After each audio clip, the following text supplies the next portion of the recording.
I am representing my little hat of director of the concert operations department today in talking to these two gentlemen. But first of all, we'd like to note that this webinar, and it is a webinar, is being recorded so that we can share it with those who are not able to attend. And if you are watching after, I don't know if this little blurb will be in that recording, but if you're watching at that point, you won't be able to do what I'm going to say next. We will have a question and answer period at the end of the gathering.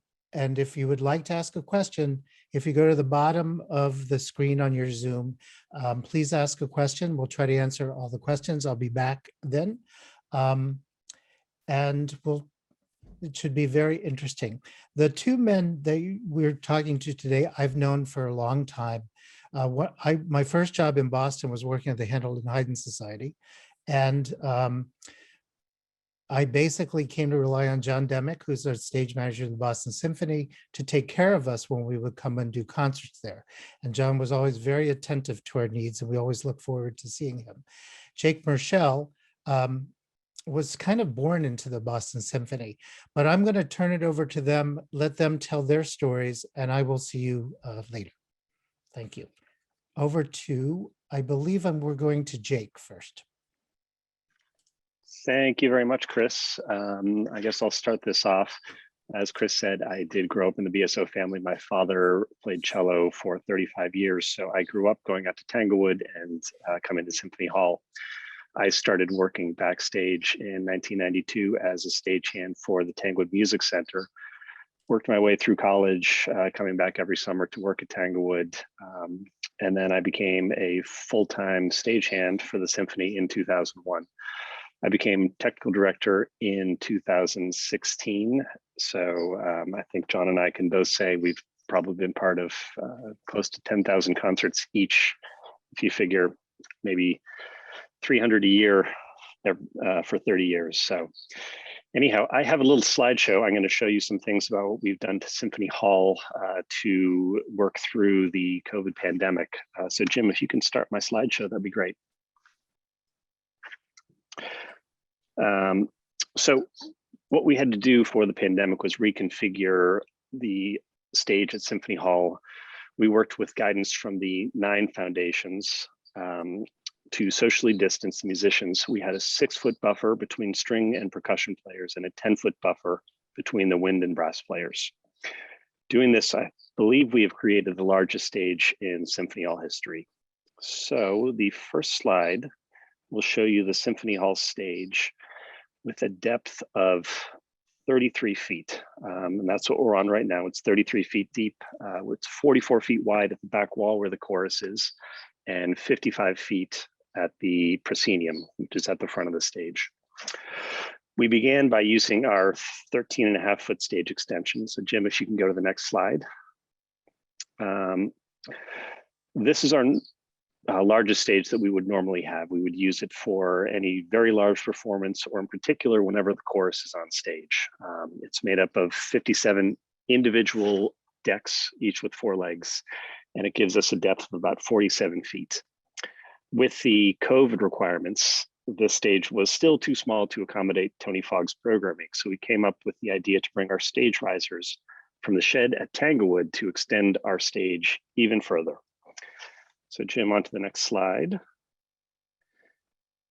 Here, we used our shed risers. We created a 22-foot deep and 64-foot wide platform, which is one step about 14 inches lower than the main stage. We also built platforms up in the first balcony, house right and house left, where we have our percussion, the harps, and small keyboards. It's not shown on this drawing, but I know for a fact that the percussionists would like to remain in the first balcony once the audiences come back. We'll see how that works out.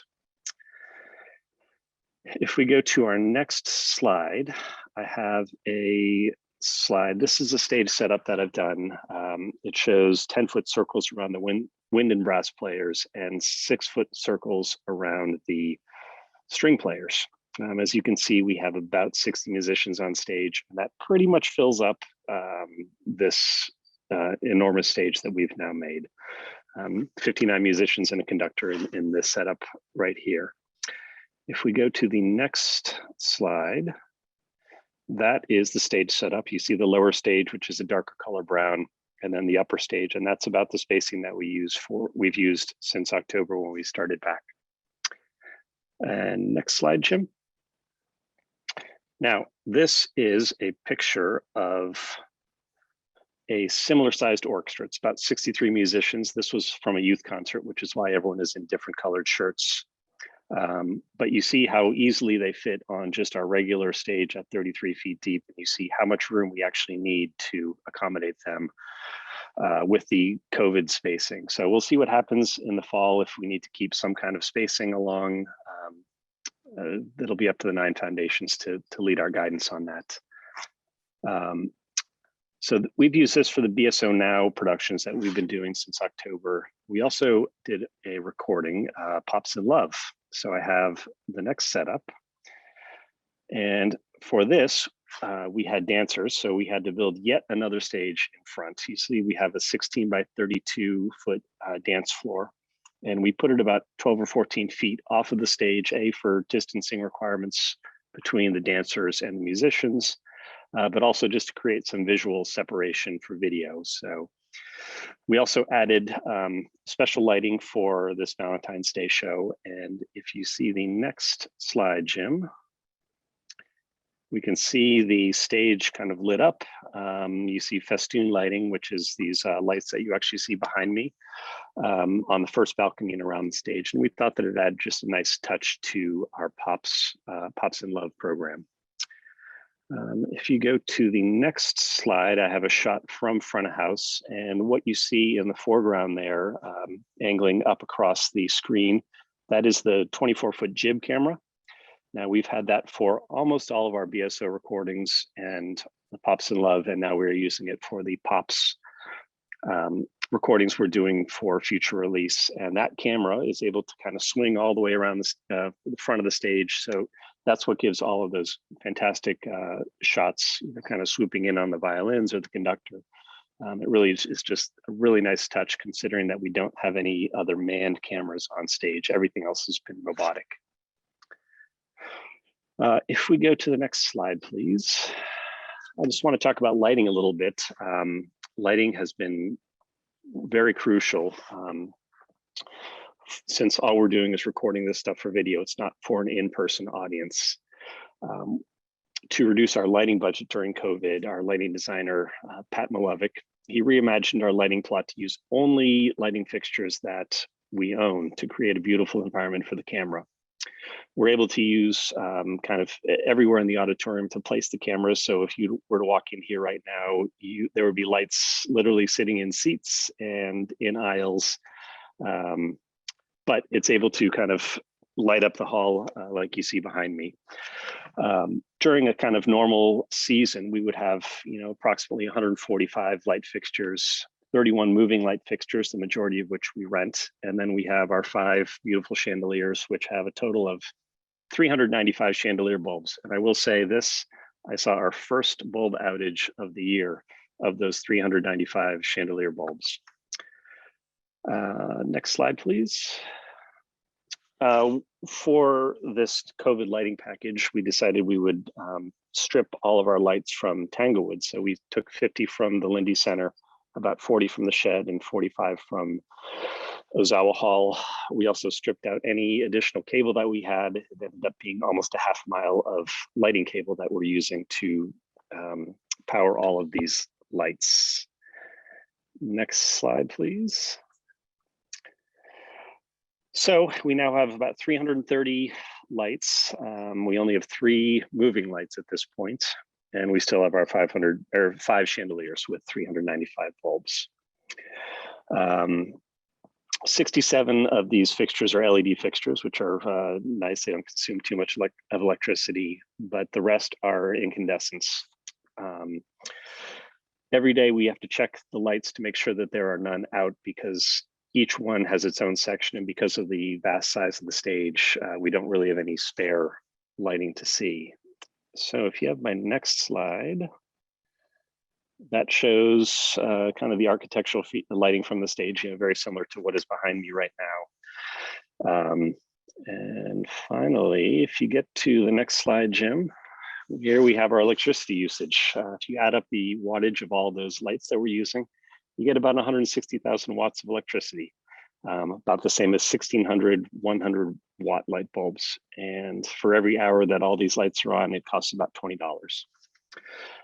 So with that, I'm going to turn it over to John. He's got a couple more things to say about the stage and spacing, and we'll go from there. Hello, everybody. As Jake said, and Chris, my name is John Demick. My path here was a little different than Jake's. I didn't grow up a son of an orchestra member. I actually started here in 1981 as a sophomore at Boston University as a bartender, believe it or not. I continued that job. I also worked at the Gardner Museum part-time while I was at Boston University, but I had nothing to do with the heist. Thank you very much. After graduation, I worked for an art gallery in town and a museum quality framer. And in 1987, a job opened up on what was then the house crew here at Symphony Hall. And that was quite different than what we have now. The house crew was sort of the do-all here. It was maintenance, it was concert production, it was pretty much everything you could imagine. And that all sort of changed around the year 2001 when I became the stage manager. At that point, there were 14 house crew members that sort of did everything from carpentry, electricity, you name it, to stage changes, extension going up and down. And at that time, there was also 2 stage managers here. There was a Boston Symphony Orchestra stage manager and a Symphony Hall stage manager. That again changed when I was hired to just become me, I guess. As a sidebar, Jake did point out that his dad Joel played in the orchestra. Well, I would like to point out that Jake was a student of Sado Knudsen, still a cellist in the orchestra, and Sado would always say that Jake was his best student, to which I would always say, then why is Jake working for us? So anyway, again, my musical training was my mom required all of us, me and my 5 older brothers, to play piano. And all I wanted to do was play golf. So anyway, I did that. What next? You know what, Jim? I think it would be good if you could bring up that video, if you don't mind.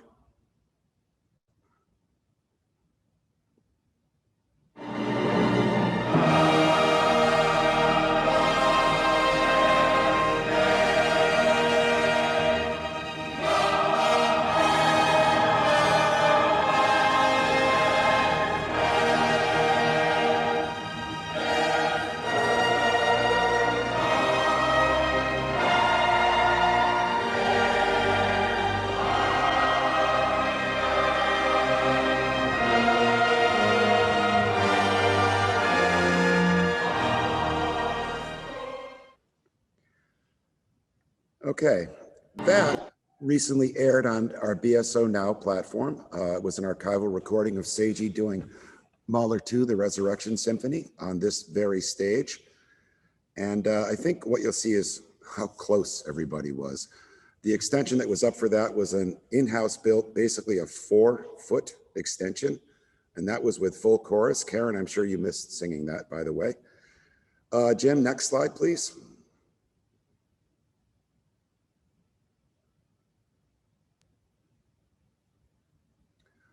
Okay, this is a photograph of Andres Nelsons, of course, our current music director, doing Mahler 6 in 2015. Basically, it's the same size orchestra on a slightly larger extension with no chorus. So personal space has obviously become more and more of an issue as we've gone along through the years. And even in just my 34 years here, it scares me when I say 34 years, but there you have it. Well, of course, as Jake showed you in the photograph, and I will show you soon, and you're gonna have to bear with me as I try to move this camera around a little bit. After we sort of figured out how we were gonna do this and make it fit, as Jake pointed out, with lots of retrofitting of cutting legs from our Tanglewood risers and making sure everything was safe and secure, we had to figure out the actual spacing, which again, as Jake pointed out, the 9 foundations recommended 10 feet for our winds and brass, 6 feet for strings and percussion, also with a 10-foot gap between the downstage edge what you see in this photo would be the flutes and oboe line and the strings. I have talked to a couple of counterparts in other orchestras, and it varies depending upon who they've consulted with. Some go 6 all the way around, but we, of course, are following our protocol of going with 10 feet. About a month into our capture, I was reached out to by one of her friends at the Handel and Haydn Society, where, yes, Chris indeed used to work, and asked, so how are you guys doing your spacing? What tools are you using? Now, we have all sorts of measuring devices here. We have laser distos and you name it. You know, we normally would use that for things like flying speaker clusters or truss heights. Well, this is what we came up with. Can you lose that image, please? And thank you. Okay, bear with me just a little while I try to manipulate this camera. I was very unsuccessful with this at the staff meeting, so Chris gave me another camera. So you can see, you see that's, hold on, let me get high. Ah, there we go. That very involved, complicated stick right there that's 6 feet across, orange tape on each end. That's our string spacing. And for our winds, again, oh, there it is. You see on the top of that chair and that chair is a piece of tie line. That is 10 feet of spacing. Oh, and there's Jake sort of holding it up. And basically, we now have these positions ostensibly spiked so that we can sort of go back to them all the time. But another thing I'd like to point out, for example, you see there. Now that is our Pop's principal clarinet, Tom Martin. And right next to him, well, that happens to be his wife, Kai Yoon. Because they're in the same household, they can actually sit much closer. And this has been a lifesaver on numerous occasions because some pieces are slightly larger and, you know, you can only put so many pounds in this bag. So you'll also see, camera, let's see, bear with me. I'm trying here. Where is it? Okay. In that upstage corner here. All right, Jake is now there. So that's our principal horn, Gus Sebring. And sitting next to him is his wife, Jane, another space saver. If we needed an assistant horn 10 feet away, you can see that we really couldn't fit that because behind him near the door is the second trombone. So obviously we've been lucky in some regards. I will also say that excuse me while I sit back down, our principal BSO clarinetist, Bill Hudgens, well, his wife, Kathy, has been our second clarinet, which has also obviously saved us just a little bit of space out here, and we need every single inch we can get. I'm going to say one more thing. I located myself on the stage, which really highlights my receding hairline. I don't like it. Jake, let's switch. What else? Okay, so obviously you saw those other images, the earlier images with obviously Seiji conducting and Andres and people literally on top of each other. Well, one of the things that we would always need for those, Seiji, I wasn't here in 75, but I was here at the end of his tenure, earplugs. In a normal year, we order these by the case. There are 1,000 pairs in one case. We go through 2 to 3 cases per year, which, yes, 2,500 to 3,000 pairs of earplugs, because the orchestra, of course, just thinks they're disposable. We started back in October. I had a half a case of these sitting outside my office, and I think we've gone through 1 box. It's amazing how when they do use them, they pick them up and take them with them because we're not really touching things the way we used to with the orchestra. Lots of disinfecting going on. And another thing would be, and maybe I will try one more capture here of an image. Let's see. You can see behind that chair right there is an acoustic baffle. It's a plexi shield. Now, in that Andres photo, if I could zoom in on it, but you'll have to take my word for it, basically the second row of woodwinds would all have those behind them, and with the French horns behind them would also have acoustic shields behind them. Obviously, not as much of an issue with all this spacing. One of the big concerns about this spacing was, could the orchestra play together? Could they play in tune together being this far apart? And I have to say personally, again, not a trained musician, but having listened to this incredible orchestra for 34 years, the very first one of these we did was a former assistant Ken David Mazur conducting Dvorak. Jake showed you the CAD drawing that he put together for that. And during the first rehearsal, I located myself in the very back of the second balcony after not hearing the orchestra play for far too many months. And after about 10 minutes, I said to myself, it still sounds like the Boston Symphony Orchestra to me, which just shows their incredible musicianship. What else do I have off the top? I think that's kind of it for starters for me. Jake, you got anything you'd like to move on to? Not off the top of my head. Should we get Chris in here and we can go Sure. over? Should we start asking questions of you guys? First question, I think, and this isn't a joke, but how many people does it take to change a light bulb on a chandelier?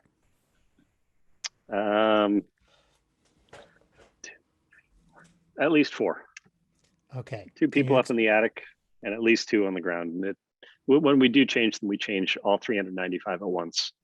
It takes 10 minutes to go up and lower one chandelier in, and then you spin the thing around, take all the light bulbs out, put new light bulbs in, raise it back out. And one of the center chandelier, there's a winch up on top of the air duct that's way up in the attic, and then someone has to climb underneath the air duct to open up a grate to let that one particular chandelier in. So it's an involved process, and it probably takes maybe an hour and a half to change all 395 light bulbs. Thank you. Well, and correct me if I'm wrong, but back when I started here, because the bulbs were all incandescent and not LED, and the wiring was quite different, those bulbs were basically changed twice a year, and it was all bulbs all the time. Whereas now those chandeliers can be lowered, power can still be brought up, and if necessary, we can only change those that are out. Whereas in the past, we didn't know the ones that were out.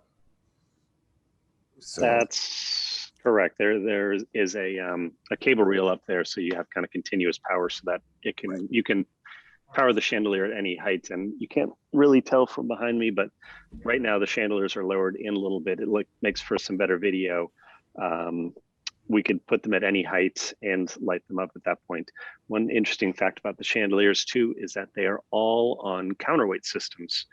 So there's a cable that runs up from the chandelier all the way across to the back of the hall and then down to cold air shaft. So it's counterweighted. So basically it's just a small hand crank, and you crank around several hundred times and chandelier goes up and comes back down. So it's fascinating to kind of see how it was designed originally, with being able to change things in mind. Great. Here's a question, has to do with that video we played. Watching the Ozawa Mahler Evening at Symphony was thrilling for me and brought back happy memories. I now plan to watch Colin Davis soon. Will you and GBH be able to negotiate to offer more of these remarkable archival programs? I've always, sorry, my questions moved.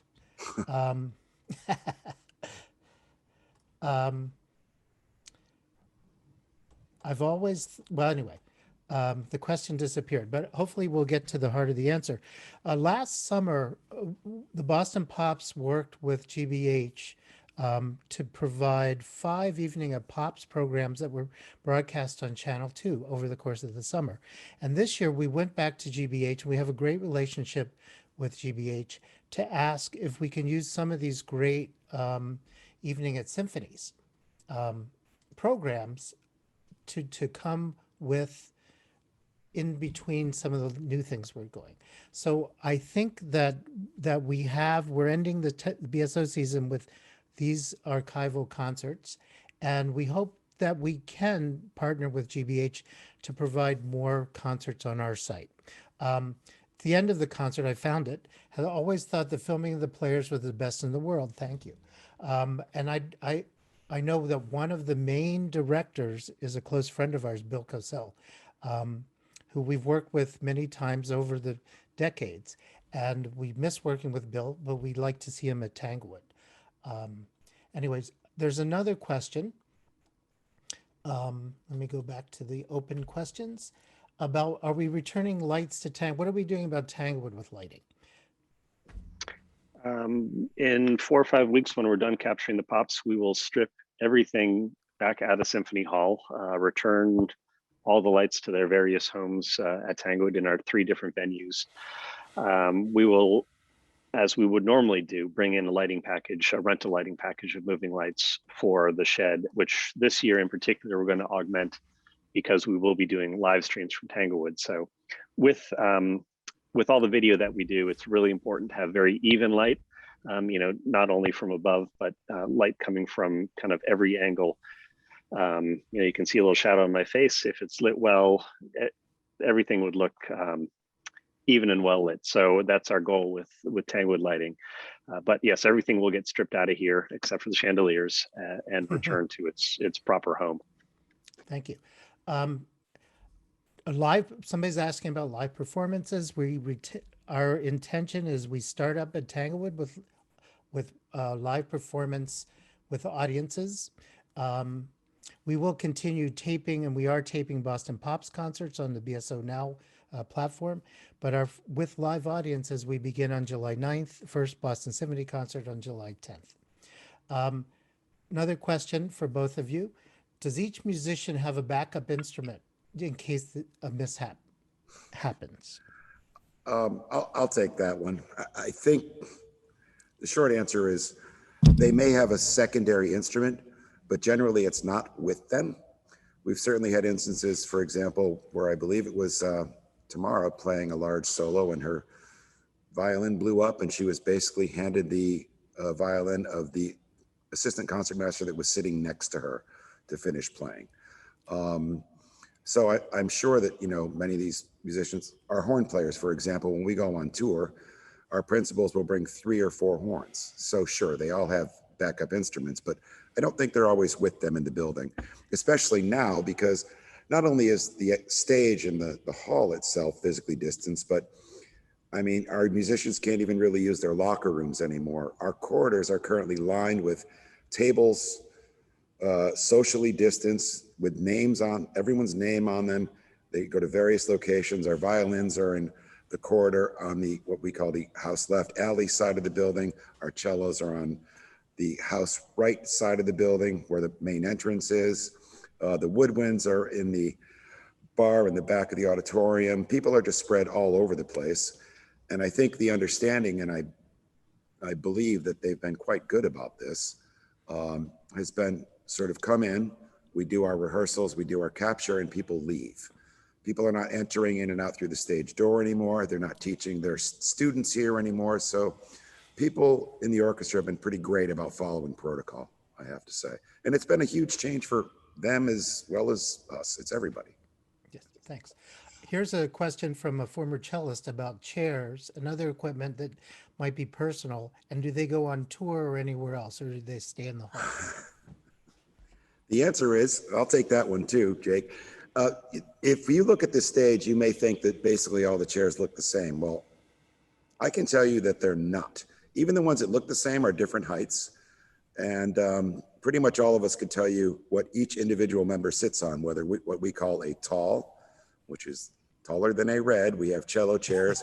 We have a myriad of special chairs here, adjustable chairs from Australia and now from Germany. Some of those special chairs, yes, do travel with us.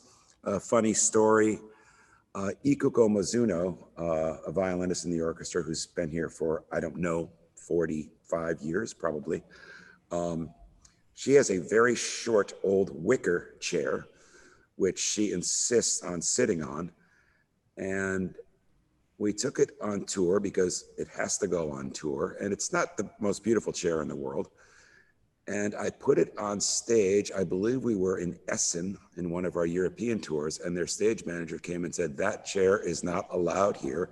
And I said, it is today, because that's what she sits on. So, a little back and forth happens sometimes. There have been other instances where like we have to, maybe if it doesn't look pretty, cover it up in something black. But the answer is we cater to our musicians. Good, thank you. Okay, here's a question about, we have a couple of questions that have to do with spacing and how the orchestra plays together. So we kind of were wondering how this would all week. How does it affect the sound of music inside the hall? And um, does it throw off timing because they're so far apart? I think at first it may have a little bit because, as you could tell from that image, obviously the stagey one, but the Andres one as well. I mean, you get basically that first row of woodwinds was 10 across, right? 5 flutes and 5 oboes. Obviously, they can hear each other quite well. We did do, when Andres first got here this year, 4 Beethoven symphonies, and everybody was talking particularly about Eroica and how challenging it would be because the tuning is so fine. And I think that just because they're so great, I mean, it's not ideal for them, but I do think that they sort of have figured out and managed how to make it work. Right. I think we were all worried the first rehearsal with Dvorak New World Symphony. You're right. Such a great orchestra. We have a great hall. They seemed to pick it up almost immediately, and it started sounding wonderful. Yeah. Jake, were you going to say something? Yeah, I was just going to add in, we've created this depth of our stage here, 70, 75 feet. If you go out to Tanglewood at the shed, the width of the stage at Tanglewood is about 70 feet at the front. So it's not like they're not used to playing apart from each other. So it might be a little different configuration, but they're so able to adjust to the conditions that they're sitting in. And it happens on tour when they're playing in different halls every night. I think they do an acoustic rehearsal, which is 15 minutes long usually. Sometimes nothing. Yeah, sometimes nothing. And then they can go in and they still sound like the Boston Symphony. Yeah. Jake, can you remind us what row does our current extension go to in the halls to give people an idea? Right now we're going out to about row N. Our normal 13-foot extension would be rows A, B, C, and D. Okay. That are taken out. So great. Right. Thank you. Okay, here's a question. Over the years, different conductors have called for risers. Some have not liked risers. They're wonderful for the audience because people sitting on the floor of the hall can see more people. And actually, we do use risers typically at Tanglewood. What is the current thinking about risers as a post-pandemic option? And do we know what Andres thinks about risers? And how do the players feel about them? I can't say how Andres feels about risers, in a broad brush sort of way. I do know that he loves the acoustic that we have on this stage as it is currently, well, not currently configured, but without risers. But I also know that, for example, when we tour, we sort of try and play in the configuration that the local given orchestra might play. We go to Berlin, we play on their riser setup. We go to Leipzig, we play on their riser setup. So going forward, I'd heard talk that maybe we were going to try and do something. The problem with risers here, especially because our normal stage is very small by modern standards. I mean, 33 feet deep on center is a very tiny stage. We do end up using our 5.5-foot extension quite a bit more as we did in 20 years ago. But one of the issues with risers is they do define space. Another issue with sort of full risers here, and when I started here, we had, actually we went through 2 different sets of them. Something as simple as a piano move takes a crew of about 8 to 10 guys because, there's no lift in this building. So we would have to basically bust out the 8 risers that went from the upstage left door down to the inner circle where the piano would go. That involved, of course, moving all the orchestra and all of their accoutrements out of the way, setting the piano, and then rebuilding. Stage moves were obviously a lot longer then. Is it possible? Sure. But I don't know what the long-term answer for this building is. At Tanglewood, because we have so much more room, it really isn't an issue. We have plenty of space down in front of the risers.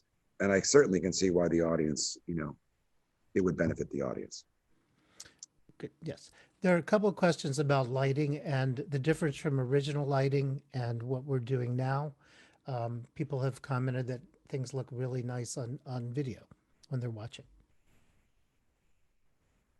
Yeah, I mean, basically, we've been able to use so many different lighting positions. I don't know if you can see in there, and I need to fix this, but you see lights kind of in the doors right up there and across here. Those are literally in the aisles as you walk in the door, so you're able to get nice cross light and everything. The lights up in the balconies there that you see, up lights, those are kind of behind seats.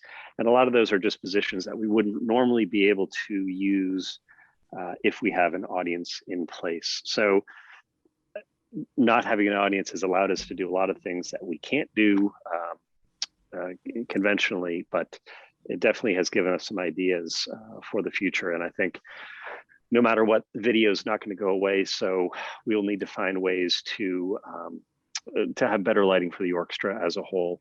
I think I wouldn't be surprised if we continue to have some lights on stage, which we've never had before. They don't really take up too much room, and it makes the video look so much better. Great. Do you guys have a funniest moment at a concert that might have happened other than somebody's pants falling down? Not to mention any former chorus directors' names.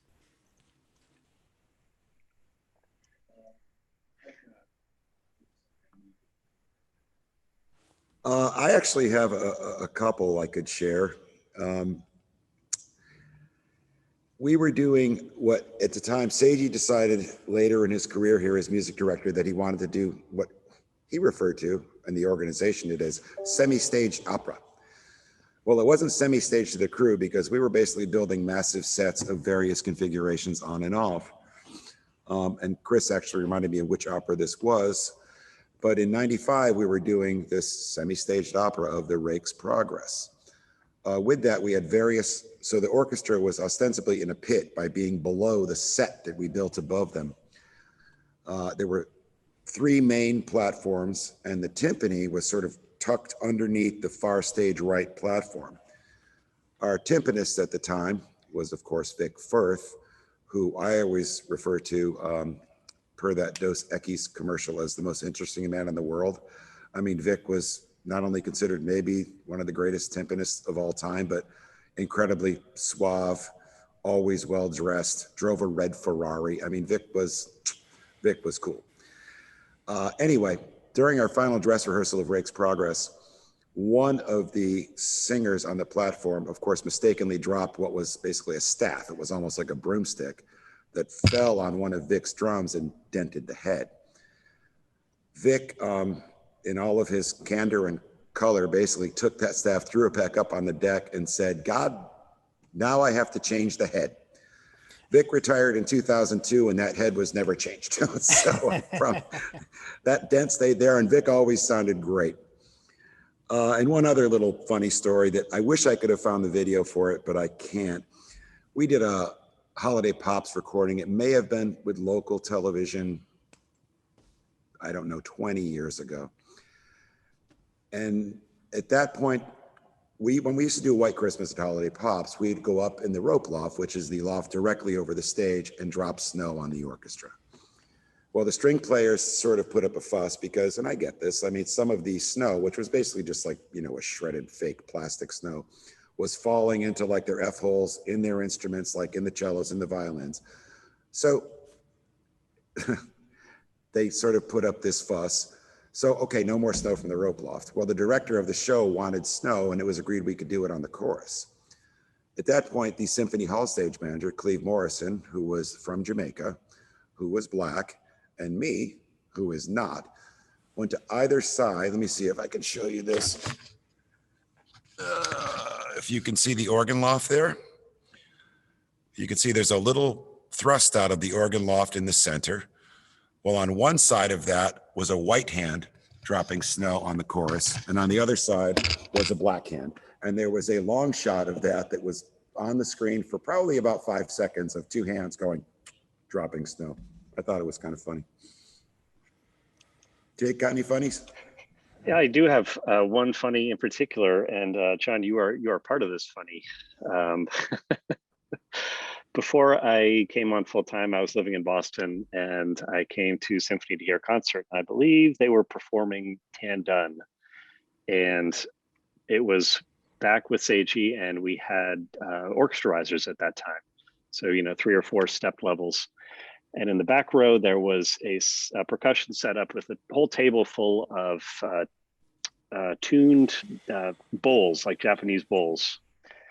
And at the stage change, I was just kind of watching the crew do it. I think this was actually at intermission and not in between pieces. But John goes up there to move said table with all the bowls on it, and one of the bowls drops off the table. And all I see is John chasing this bowl as it rolls down, bump, bump, bump, level to level to level. Yes, but in tune. It was in tune the whole time down. Excellent. There are a couple of questions about people are worried when we get back and they're sitting in the first balcony and the percussion might be there. I think our plan is not to continue as much as the percussionists would like to be in the first balcony. Our hope is in the fall, and we're just starting to work on plans now, how we'll open audiences, where we're going to position people, how we're going to. So I think that people don't have to worry about having a harp or a percussion in their ear, although it would be interesting sonically. So, and I think there was a question about earplugs for audiences, and I think that question has come around many times. So hopefully the orchestra won't play too loudly. Actually, with that, Chris, let me show the folks if I can do my aim properly here. I hope you can see that. So that is our percussion section currently set up for pops. You can probably at least see the music stands, but that has basically our normal pops battery, bass drum, crash cymbals, xylophone, vibraphone, Glock, chimes. And our harp setup on the other side. It's hard for me to aim this and see what you're doing. There it is. Yeah. So yeah, there's our harp. We finally got our lovely gold harp back. So yeah, I mean, obviously it took a lot of thinking and creativity for us to sort of get all this stuff to fit in someplace. And luckily the musicians were flexible enough to just go with it. So speaking of earplugs, somebody was asking, how do people, if musicians are using earplugs, how do they hear well and stay together? Yeah, I think it's come down to a case of, again, going back to that Seiji video and now, I mean, the fact of the matter is hearing loss is a very real problem for some of these people. I mean, the brass is loud, the percussion is loud. So some people, only wear one, but the earplugs are such that they take away, from my understanding, they take away enough of the damaging decibels, but they still are able to hear well enough to, hear their surroundings, at least right. Having not had to really sit in front of the trumpets, except for when they're playing off stage, but even then, I mean, we'll have, offstage trumpets for say a Mahler symphony or even, Leonore. If I have to hold the door for them when they're playing, if I don't put an earplug in, you bet I have a finger in my ear because I mean, it's real. It's sonically, it can be painful. Yes, thanks. A couple things about spacing, COVID, and people who've watched maybe European orchestras where they're not spacing out, asking why there and why here. I think we've been following guidelines. So 10 feet with wind players. And another question is, flute sound comes out of one side, clarinets, oboes comes out of the front, horns come out the back. And we just basically move, and you can tell me if I'm wrong, 10 feet from each player. That gives us enough space. We're testing twice a week to make sure that nobody's sick or nobody comes in with COVID. And more and more people are vaccinated. We hope. There's a couple of questions. I think last I heard, about 60% of the orchestra had gotten at least one shot. We're hoping that all of us who are working at Tanglewood will be fully vaccinated by the time we start in July. So I think, I don't know if you guys want to add anything. I think the orchestra, as Jake and John have said, the backstage space was totally changed. They're spaced out. We wear masks when we're not playing a flute or an oboe or a horn or a trumpet. And so I think people feel very comfortable in our work environment at the moment. So. Yeah, and I will add to that. I mean, to me, it's kind of a miracle that, again, when we're in service, we're tested 2 to 3 times weekly, orchestra staff, everybody that's in the building. And as far as the orchestra goes, we lost 1 week because there was a positive test, which I believe somewhat later was determined was most likely a false positive. So understandably, we canceled because that's what we should do that week. Basically crammed it all into the following week, which was great. They were able to capture that. But I think for the most part, people are being quite, conscious and responsible. Okay, good. Somebody asked, how many people were on stage when we filmed Shostakovich 1? It was about 65-ish that were, do Jake or John remember? Yeah, 60 to 65. I mean, basically, we can only get about 60 on stage plus the percussion section in one balcony and, Harper Celeste in the other balcony. So there's a pretty hard limit as to what we can fit on stage as is. So that sounds about right. 62 players, perhaps. Yeah, I think it was about that. Somebody asked about vocal programming in the fall. I think our intention is that will probably happen in the winter. We're holding out hope for a chorus for Christmas holiday pops, but I think that and we're still, as I said, we're working on plans for the fall, that we would have more vocal music in the winter and spring as we get through. People have asked about if we are fully vaccinated, will the orchestra get closer together? Again, we will rely on others to tell us what is safe going forward, and we're still talking about that. How far will audience members? So at Tanglewood, we are basically going by the 6 foot, not for musicians, but 6 foot spacing for audience. So if 2 people want to buy tickets or 4 people buy tickets to shed seats, they'll be 6 feet apart from others. So this is, we have no idea where we'll be in the fall and how we will get there. We will again rely on our experts' advice. We have a lot of them.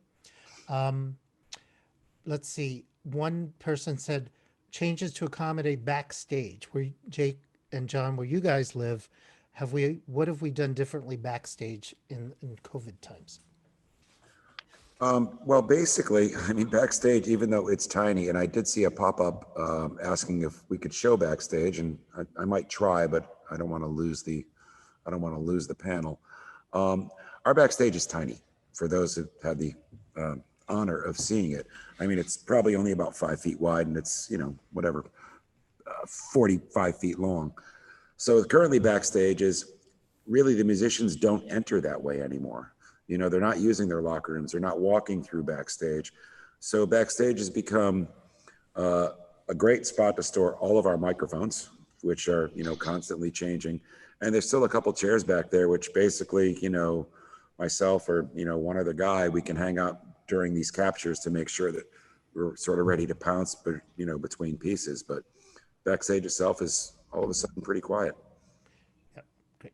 I know we're coming to the end of our time, but one question is about funny, but how about a stressful or other time? And I can tell you one time where I was up in the lighting booth, we were doing titles with slides with 2 projectors for Ravel opera, and a slide got stuck in one of them.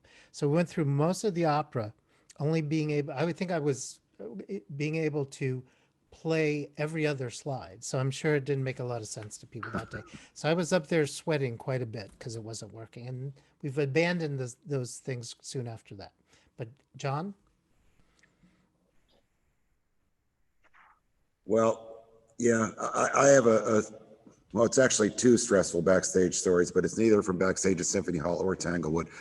They're both from tour. The first one was, I don't remember which European tour this was, but our tuba player has a case that we lovingly refer to as the condo because, in Boston, you could probably rent it for $1,200 a month and, a person could live in there.